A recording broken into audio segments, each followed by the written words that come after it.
सबसे पहले मौलाना कलीमुद्दीन सिद्दीकी साहब को जो यूपी में गिरफ्तार किया गया, लोक विकास परिषद उसकी मजम्मत करती है।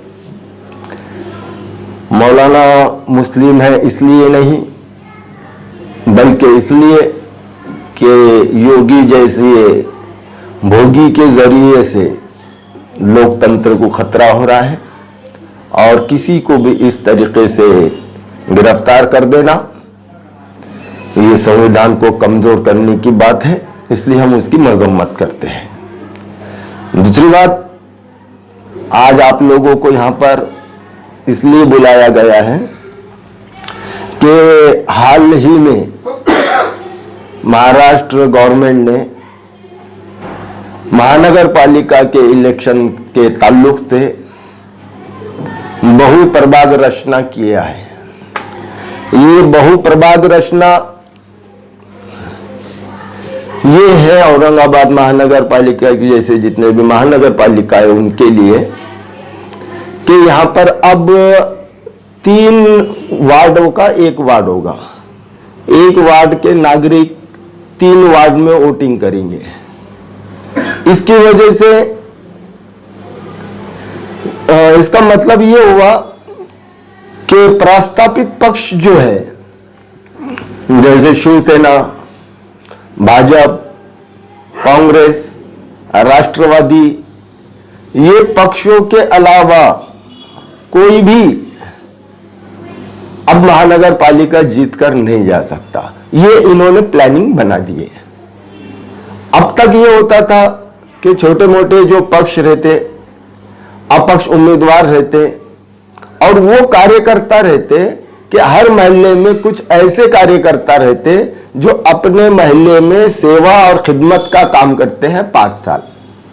वो सेवा और खिदमत करते हैं और उसके बाद वो लोग इलेक्शन में खड़े रहते हैं और इलेक्शन में खड़े रहने के बाद उनको पता है कि यहाँ के नागरिकों की, यहाँ की जनता की मैं सेवा करता हूँ और उसका इनाम मुझे ये मिलेगा कि ये लोग अपना कीमती वोट मुझे देंगे और मैं महानगर पालिका में नगर सेवक बनकर जाऊंगा और भी ज्यादा सेवा करूंगा। लेकिन ये बहुप्रभाग रचना करने की वजह से कार्यकर्ताओं को भी जो है तो अब ब्रेक लग गया। अब कार्यकर्ताओं के जो है तो सारे अरमानों पे पानी फिर गया। इससे नुकसान ये है कि कोई भी कार्यकर्ता अब कार्य करने के लिए सामने आना मुश्किल हो जाएगा।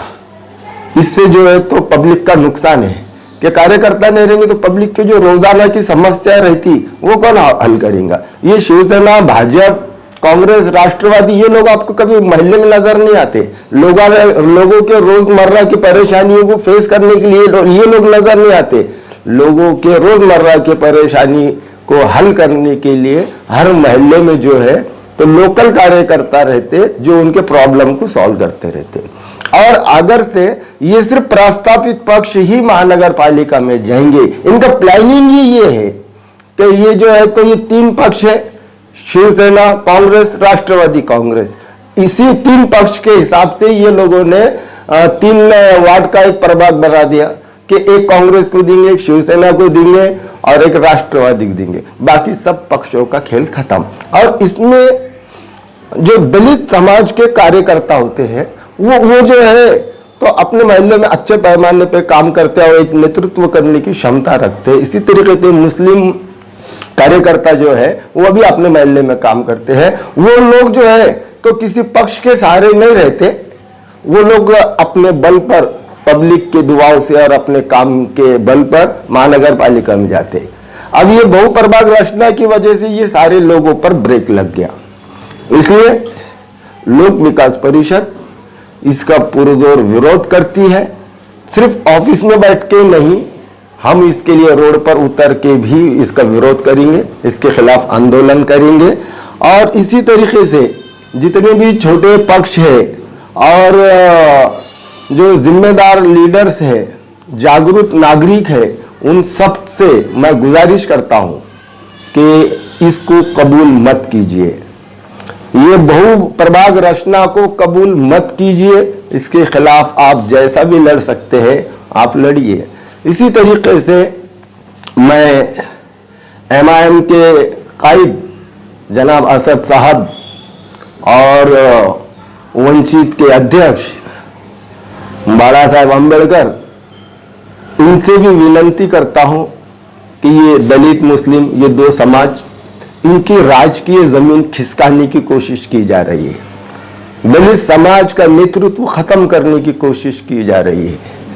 आप लोग लोकसभा में दलित मुस्लिम के सामने आए थे और आपने एक विकल्प दिया था। उसी तरीके से आज भी आप दोनों से मैं विनती करता हूं। मैं आप दोनों के हमेशा विरोध में हूं।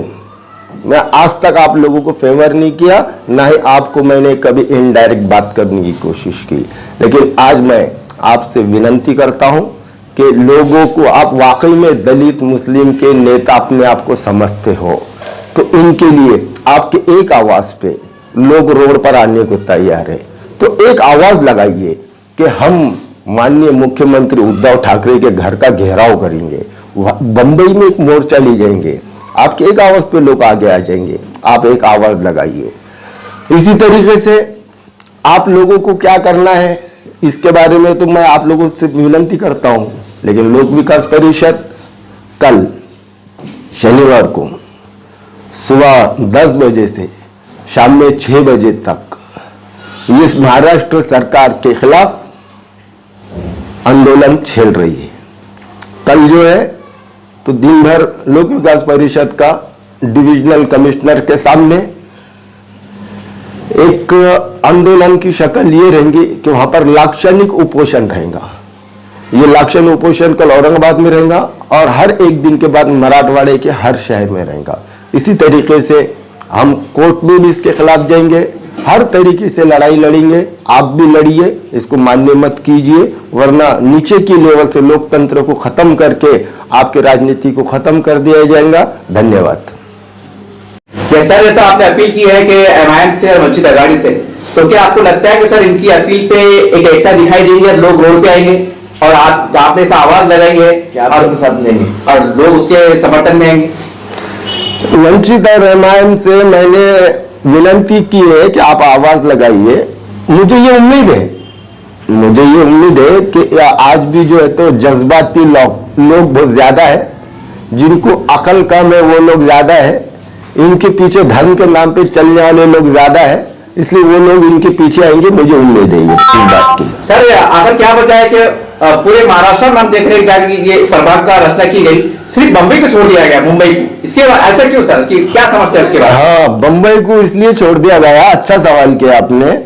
बंबई को इसलिए छोड़ दिया गया कि बंबई जो है तो ये शिवसेना का गढ़ है और शिवसेना अपने गढ़ में कांग्रेस और राष्ट्रवादी कांग्रेस को घुसने नहीं देना चाहती। वो उनको पता है कि बंबई में हम अकेले निपट लेंगे, यहाँ पर एनसीपी और कांग्रेस की जरूरत नहीं है। और मुझे तो शर्म इस बात की आती है कि कांग्रेस और एनसीपी इस समझौते को मान लिए कैसा। इन्होंने तो मानना नहीं चाहिए था कि पूरे महाराष्ट्र में हम तुम्हारे साथ में सत्ता में मिलकर खा रहे साथ में, तो बंबई में भी साथ में मिलकर खाएंगे। लेकिन शिवसेना ने बंबई से उनको बाहर निकाल दिया, बाकी महाराष्ट्र में जो भी रहेगा बोले मिल बांट के खा लेंगे, लेकिन बंबई में हम अकेले कहेंगे। सर सोशल मीडिया पे और व्हाट्सएप पे और कुछ नेताओं की तरफ से ये ऐसा तर्क दिया जा रहा है कि हम इस तरह के से बीजेपी को रोकने में कामयाब होंगे, यानी कि बीजेपी को रोकने के लिए प्रभाग की रचना की गई, ऐसा माहौल बनाया जा रहा है। इसके ऊपर आप क्या कहना चाहेंगे? देखिए, महाराष्ट्र का प्रमुख विरोधी पक्ष भाजपा बीजेपी है, तो ये जो बहु प्रभाग रचना है इसको विरोध बीजेपी ने ही करना चाहिए था, लेकिन बीजेपी इसका विरोध नहीं कर रही है, क्योंकि बीजेपी मतलब आरएसएस है और आरएसएस का एक फार्मूला यही है कि किसी भी तरीके से दलित और मुस्लिम को सत्ता से दूर रखा जाए। और दलित और मुसलमान को सत्ता से दूर रखने के लिए ये जो चांडाल चौकड़ी है, अब कांग्रेस हो गया, राष्ट्रवादी हो गया, शिवसेना हो गया, और ये मकसद में बीजेपी भी उनके साथ है कि भले हमको थोड़ा सा नुकसान हो जाएगा, लेकिन ये दलित और मुस्लिम ये जो है तो इससे महरूम और वंचित रह जाएंगे महानगर पालिका जाने से। सर एक आखिरी सवाल, कि मान लीजिए कि आपकी कोशिश अगर नाकाम होती है तो क्या ऐसा माना जाएगा आने वाले चुनाव के असर पर MIM है और समाजवादी पार्टी है, वंचित है, और आप एक आघाड़ी शक्ल में से इनकी एक आघाड़ी होती है, आप आघाड़ी बना के लड़ेंगे इनसे मुकाबले के लिए, आप कुछ ना कुछ रास्ता बनाना पड़ेगा सर? नहीं, देखिए, मैं एक छोटे पक्ष का एक छोटा जिम्मेदार हूं, एमआईएम क्या सोचती है उसके बारे में बात नहीं करूंगा, लेकिन इतना कहूंगा कि एमआईएम का भी बहुत नुकसान हो जाएगा। जाग जाओ प्यारे, एमआईएम के चाहने वाले जाग जाओ, उड़ जाओ, बहुत नुकसान है आपका भी इसमें। प्रभाग रचना में जो है तो एमआईएम का और वंचित का भी बहुत नुकसान है। समाज की बात करते हैं, कौम की बात करते हैं, तो इस बार खड़े हो जाओ साथ में। कल आ रहे हैं हम मैदान में, आ जाइए हमारे साथ मैदान में।